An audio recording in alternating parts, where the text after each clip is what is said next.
Good morning everyone વિદ્યાર્થી મિત્રો, હું વિશાલ મેર આજના આપણા ઇંગ્લિશના લેક્ચરની અંદર આપ સર્વનું હાર્દિક સ્વાગત કરું છું. વિદ્યાર્થી મિત્રો, આજના આપણા ઇંગ્લિશના લેક્ચરની અંદર આપણે કહેવાય તો કે ડાયરેક્ટ ઇનડાયરેક્ટ છે એના વિશે આપણે ચર્ચા કરીશું. તો કે ડાયરેક્ટ ઇનડાયરેક્ટ છે એના વિશે આપણે જે ચર્ચા કરવાના છે એની અંદર આપણે ભાગ 2 એટલે કે પાર્ટ 2 છે એના વિશે આજે આપણે અભ્યાસ કરીશું. તો કે ભાગ 1 છે એનો ઓલરેડી વિડિયો આપણે YouTube ની અંદર અપલોડ કરી દીધેલો છે. જો કદાચ તમે ના જોયો હોય તો ડિસ્ક્રિપ્શન ની અંદર તમને એની લિંક મળી રહેશે, એકવાર અવશ્ય જોઈ લેજો. ભાઈ આપણે આગલા લેક્ચર ની અંદર ચર્ચા કરેલી તો કે ડાયરેક્ટ સ્પીચ એટલે શું અને ઇનડાયરેક્ટ સ્પીચ એટલે શું. તો કે ડાયરેક્ટ સ્પીચ છે ને કહેવાય કે કરતા પ્રત્યક્ષ કોઈ વ્યક્તિ છે અથવા તો વ્યક્તિઓ છે એ રૂબરૂ આમને સામને વાતચીત કરતા હોય અથવા તો ફોન ની અંદર વાતચીત કરતા હોય તો એને ડાયરેક્ટ સ્પીચ કહેવામાં આવે છે. ત્યારે ઇનડાયરેક્ટ સ્પીચ એટલે શું? તો વ્યક્તિ છે એ કોઈ બીજાની વાત કોઈ અન્ય ત્રીજી વ્યક્તિને કરતા હોય. સામાન્ય આપણે ટૂંકમાં કહીએ તો કે વ્યક્તિ છે કોઈ બીજાની વાત કોઈ ત્રીજા વ્યક્તિને કરતા હોય તેને આપણે ઇનડાયરેક્ટ સ્પીચ કહીએ. એટલે કે બીજાની વાત સાંભળેલી હોય અને કોઈ ત્રીજા વ્યક્તિની વાત કરવામાં આવે તો એને આપણે ઇનડાયરેક્ટ સ્પીચ કહીશું. તો એની અંદર આપણે જે કહેવાય છે કે આગલા લેક્ચરની અંદર કહેવાય કે કાળની અંદર જે ફેરફાર થાય ત્યાં સુધી આપણે અભ્યાસ કરેલો. તો કે આજે હવે જોશું તો કે જે સર્વનામની અંદર ફેરફાર થાય અને સમય અને સ્થળની અંદર કયા પ્રકારનો ફેરફાર થાય છે તો એના વિશે આપણે અભ્યાસ કરીશું. તો કે આપણો લેક્ચર ઇંગ્લિશ ડાયરેક્ટ ઇનડાયરેક્ટ ધોરણ 9, 10, 11, 12 અને એની કોમ્પિટિટિવ એક્ઝામ એટલે કે કોઈ પણ સ્પર્ધાત્મક પરીક્ષા હોય એની અંદર આપણો જે વિડિયો છે એ આપણને ઉપયોગી બનશે. તો જોઈએ આપણે તો કે ડાયરેક્ટ અને ઇનડાયરેક્ટ એનો પાર્ટ 2 એટલે કે ભાગ 2. હવે એની અંદર શું કહે છે તો કે સર્વનામમાં ફેરફાર એટલે કે એને ઇંગ્લિશમાં કહીએ તો કે ચેન્જ ઇન પ્રોનાઉન. પ્રોનાઉન એટલે શું તો કે સર્વનામ અને ચેન્જ એટલે કે બદલાવ. ઇન એટલે કે અંદર, સર્વનામની અંદર બદલાવ. જ્યારે ડાયરેક્ટ વાક્યને તમે ઇનડાયરેક્ટ વાક્યની અંદર ફેરવો તો સર્વનામની અંદર એટલે કે નામની જગ્યાએ જે વપરાય એ સર્વનામ એની અંદર કયા પ્રકારનો બદલાવ થશે એના વિશે આપણે અભ્યાસ કરીશું. તો જોઈએ આ જ્યારે ડાયરેક્ટ સ્પીચનું વાક્ય એટલે કે ડાયરેક્ટ વાક્ય હોય, ડાયરેક્ટ સ્પીચનું વાક્ય છે અને તમે ઇનડાયરેક્ટ સ્પીચની અંદર ફેરવો તો કહેવાય છે સર્વનામની અંદર કયા પ્રકારે બદલાવ થશે એના વિશે આપણે અભ્યાસ કરીશું. તો કે પહેલો છે આઈ. આઈ એટલે શું તો કે હું આ કર્તા તરીકે વપરાયેલું હોય અને આઈ છે એકવચન તરીકે, આઈ છે એકવચનનું રૂપ છે. જ્યારે આઈ હોય તો એને જ્યારે તમે ઇનડાયરેક્ટ સ્પીચની અંદર બદલો તો એનું હી અથવા તો શું થાય સી થાય. એ ક્યારે હી થાય ક્યારે સી થાય તો કે જો સમજી લો આ આઈ છે એની વાત હી ક્યારે થાય તો કે કોઈ છોકરો હોય તો હી થાય અને છોકરી હોય તો શું થાય સી થાય કર્તા તરીકે. ભાઈ આપણને કેમ ખબર પડે કે હી કે સી મૂકવું? તો ભાઈ આ વાક્ય છે સમજી લો કોઈ છોકરો બોલતો હોય કે સમજી લો કે આઈ એમ એન એન્જિનિયર, આ વાત કોઈ છોકરો બોલે છે તો તમે જ્યારે એને ઇનડાયરેક્ટ સ્પીચ ની અંદર ફેરવો તો અહીંયા આઈ ના બદલે તમારે શું મૂકવું પડશે? હી. શું લેવા? કારણ કે આ છોકરો બોલે છે એટલે કે આઈ એમ એન એન્જિનિયર, આ છોકરો બોલે છે એટલે હી. પણ આના વાક્ય કોઈ છોકરી બોલતી હોય કે આઈ એમ એન એન્જિનિયર, હું એન્જિનિયર છું, આ વાત કોણ બોલે છે? હવે કોઈ છોકરી બોલે છે અને તમારે ઇનડાયરેક્ટ સ્પીચ ની અંદર ફેરવવું છે તો આ આઈ એ વાત તમે ઇનડાયરેક્ટ માં ફેરવો છો તો આઈ કોના માટે તમે વાપરો છો? છોકરી માટે વાપરો છો.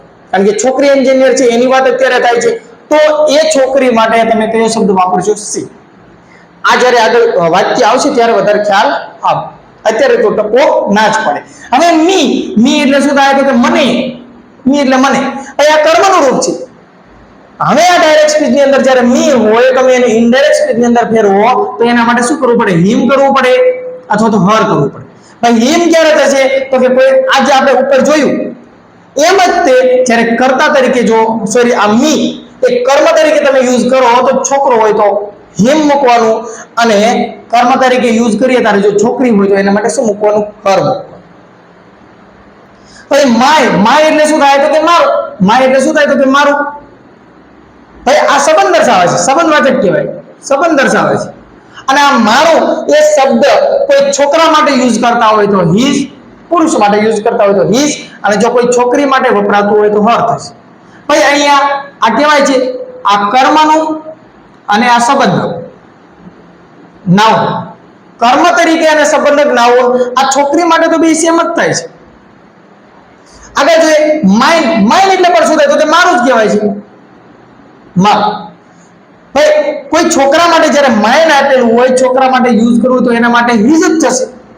પણ જો તમારે છોકરી માટે યુઝ કરવો છે, સ્ત્રી માટે, તો એક એસ મૂકવો પડશે. એટલે કે માઇન આપેલું હોય તો જો છોકરાની વાત થતી હોય તો હિઝ, છોકરીની વાત થતી હોય તો હર્સ તમારે મૂકવાનું રહેશે. જોઈએ આગળ માય સેલ્ફ એટલે મારી રીતે. અહીં માય સેલ્ફ લખેલું છે અને આ ડાયરેક્ટ સ્પીચ નું વાક્ય છે, તમારે ઇનડાયરેક્ટ સ્પીચ ની અંદર ફેરવવું છે. તો મારી રીતે હું મારું કાર્ય કરી લઈશ. સમજી લો કોઈ આ વાક્ય છે, કોઈ છોકરો બોલે કે હું મારી રીતે મારું કાર્ય કરી લઈશ, તો માય સેલ્ફ એટલે મારી રીતે.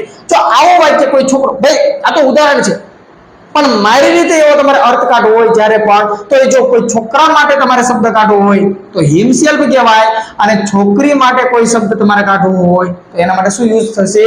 હર સેલ્ફ યુઝ થશે. હવે ભાઈ વી એટલે શું થાય? તો કે અમે, ભાઈ પાછું કર્તાનું રૂપ આવ્યું, પણ આ બહુવચન છે. વી એટલે અમે.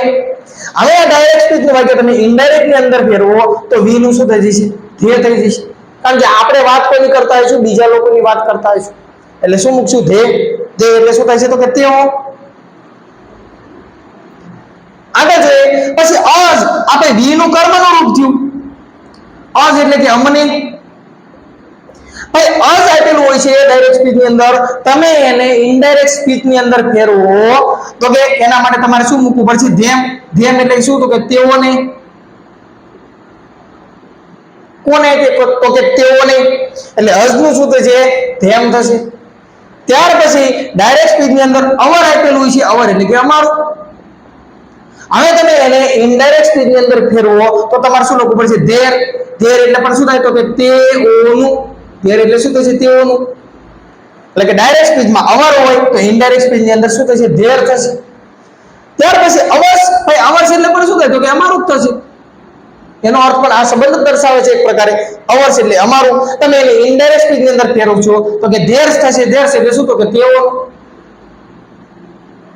પણ આ અવર્સ અહીંયા છે તો એના માટે તમારે અહીંયા શું કરવું પડશે? એસ શબ્દ એડ કરવો પડશે.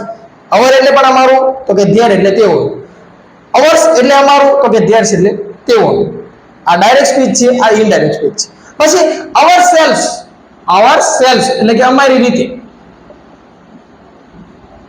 તો એને ઇનડાયરેક્ટ સ્પીચ ની અંદર ફેરવો તો શું થશે? ધેમ સેલ્ફ એટલે કે તેઓની રીતે. તો આ પ્રકારે કહેવાય છે જ્યારે ડાયરેક્ટ સ્પીચના વાક્યને આપણે ઇનડાયરેક્ટ સ્પીચની અંદર જ્યારે ચેન્જ કરીએ, જ્યારે બદલીએ, તો જે આ કહેવાય છે સર્વનામ છે એની અંદર આ પ્રકારે કંઈક બદલાવ થાય છે.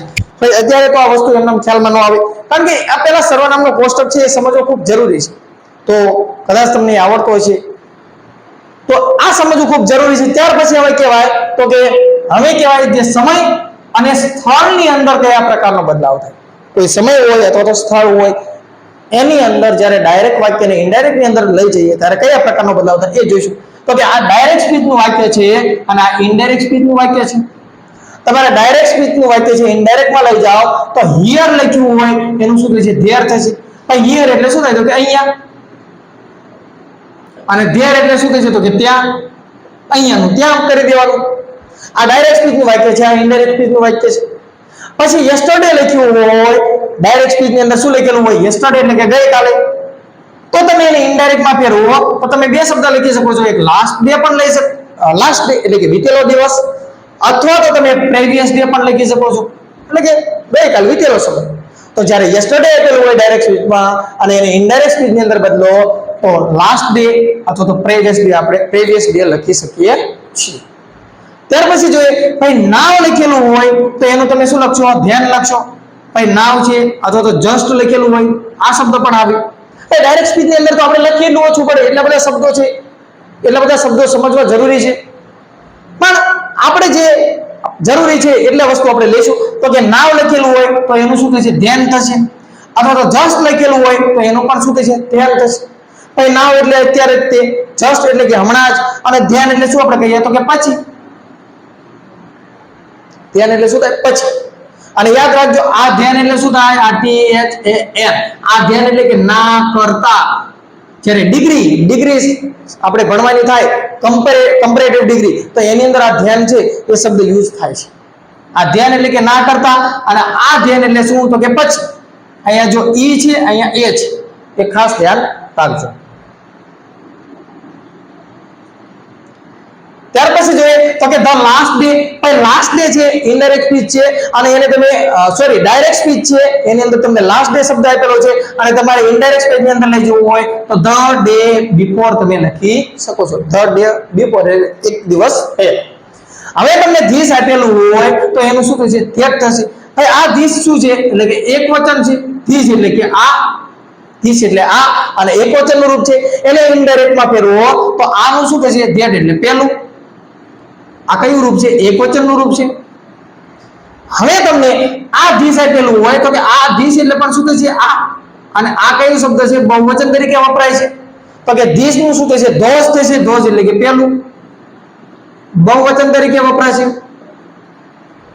ટુડે, ટુડે એટલે કે આજે અને તમે એને ઇનડાયરેક્ટ સ્પીચ ની અંદર ફેરવો તો કે ટુડે નું શું થઈ જશે? ધેટ ડે, પહેલા દિવસે.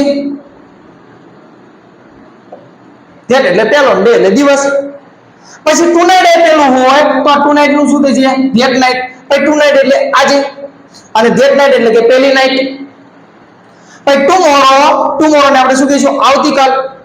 જો તમને આવતીકાલ આપેલી હોય ડાયરેક્ટ સ્પીચ ની અંદર અને તમે ઇનડાયરેક્ટ સ્પીચ ની અંદર લઈ જાઓ તો તમે શું લખશો? Next day. નેક્સ્ટ ડે એટલે કે આવનારો સમય. અને જ્યારે આપણને ડાયરેક્ટ સ્પીચ ની અંદર ધ નેક્સ્ટ ડે આપેલું હોય અને નેક્સ્ટ ડે ને તમે ઇનડાયરેક્ટ સ્પીચ ની અંદર ફેરવો, જ્યારે ડાયરેક્ટ સ્પીચ ની અંદર શું આપેલું હોય? નેક્સ્ટ ડે આપેલું હોય અને તમે એને ઇનડાયરેક્ટ સ્પીચ ની અંદર ફેરવો શું લખશો? Following day. ફોલો એટલે શું? તો કે અનુસરવું. એક દિવસ એના પછીનો દિવસ, એમ પછીનો દિવસ તરીકે આપણે જોવું હોય તો ફોલોઈંગ ડે આપણે લખી શકીએ છીએ. ત્યાર પછી જો કોઈ લાસ્ટ વીક આપેલું હોય, ભાઈ લાસ્ટ વીક આપેલું હોય તો એને તમે લાસ્ટ ને શું ફેર કરશો? એની અંદર શું બદલાવ કરશો? તો કે પ્રેવિયસ અને આ વીક છે એનું વીક નું તો શું રહેશે? વીક જ રહેશે. ભાઈ લાસ્ટ માટે આપણે શું શબ્દ વાપરીએ છીએ? પ્રેવિયસ વાપરીએ છીએ તો કે ધ નું ધ, આ લાસ્ટ નું પ્રેવિયસ અને વીક નું શું રહેશે? તો કે વીક જ રહેશે. ભાઈ અગો, તો કે અગો છે એના માટે તમે શું વાપરશો? તો કે બિફોર. અગો એટલે પહેલા અને બિફોર એટલે પણ પહેલા. અગો શબ્દ, ભાઈ અમુક શબ્દો એના અર્થ અલગ પ્રકારના પણ થતા હોય પણ અગો છે એનો અર્થ શું થાય છે? તો કે અગો એટલે પહેલા, તો બિફોર એટલે પણ શું કહેવાય? પહેલા કહેવાય. એટલે કે અગો તમને જો ડાયરેક્ટ સ્પીચ ની અંદર આપેલું હોય તો ઇનડાયરેક્ટ સ્પીચ ની અંદર તમે શું લખશો? તો કે બિફોર લખવાનું. અને જો તમને ધસ આપેલું હોય ડાયરેક્ટ સ્પીચ ની અંદર તો કે ઇનડાયરેક્ટ સ્પીચ ની અંદર બદલીએ તો આપણે શું એના માટે લખશું? તો કે સો લખશું. તો આવા તો ઘણા બધા શબ્દો છે, ઘણા બધા શબ્દો આવે પણ તો કે આની અંદર આપણે કહેવાય સમય અને સ્થળની અંદર જે કંઈ ફેરફાર કરવાનો હતો તો એ અને સર્વનામની અંદર જે કંઈ બદલાવ કરવાનો હતો એનો ટોપિક આપણે અહીંયા પૂરો કરીએ છીએ. હવે પછી આગળના લેક્ચરની અંદર હજુ પણ આના કંઈક અમુક નિયમ છે કે જ્યારે ડાયરેક્ટ સ્પીચ ને ઇનડાયરેક્ટ સ્પીચ ની અંદર લઈ જઈએ તો કોઈ ટુ વાળું વાક્ય હોય તો કે ટુ વાળું વાક્ય છે એમ નામ રહે છે. ત્યાર પછી આઈએનજી હોય તો કે આઈએનજી નું આઈએનજી જ રહે છે. પછી બે વાક્ય જો જ્યારે જોડાતા હોય તો એને તમે એન એડેડ ધેટ થી તમે લખી શકો છો. બે વાક્યને જોડી શકાય છે. પછી કહીએ તો કે કોઈ વાક્યની અંદર બટ આપેલું હોય અથવા તો બીકોઝ આપેલું હોય, કોઈ અધૂરું વાક્ય આપેલું હોય, બટ છે, બીકોઝ છે, અધૂરું વાક્ય આપેલું હોય તો એવું વાક્ય હોય તો ત્યારે જે ઉપરનું વાક્ય હોય એને શું કરવાનું? તો કે એને બેઠું લખી અને બીકોઝ પછી પાછળનું વાક્ય આપણે જોડી શકીએ છીએ. એટલે કે આ રીતના કંઈક નિયમ છે અને એ જે કંઈ નિયમ છે એ આપણે નેક્સ્ટ લેક્ચરની અંદર ચર્ચા કરીશું. જો તમને મારો વિડીયો પસંદ આવતો હોય તો લાઈક કરજો, શેર કરજો, સબસ્ક્રાઇબ કરજો અને જો કદાચ આગળના વિડીયો ના જોયા હોય તો ડિસ્ક્રિપ્શનની અંદર તમને એની લિંક મળી રહી છે, એકવાર અવશ્ય જોઈ લેજો. આપ સર્વનો આભાર.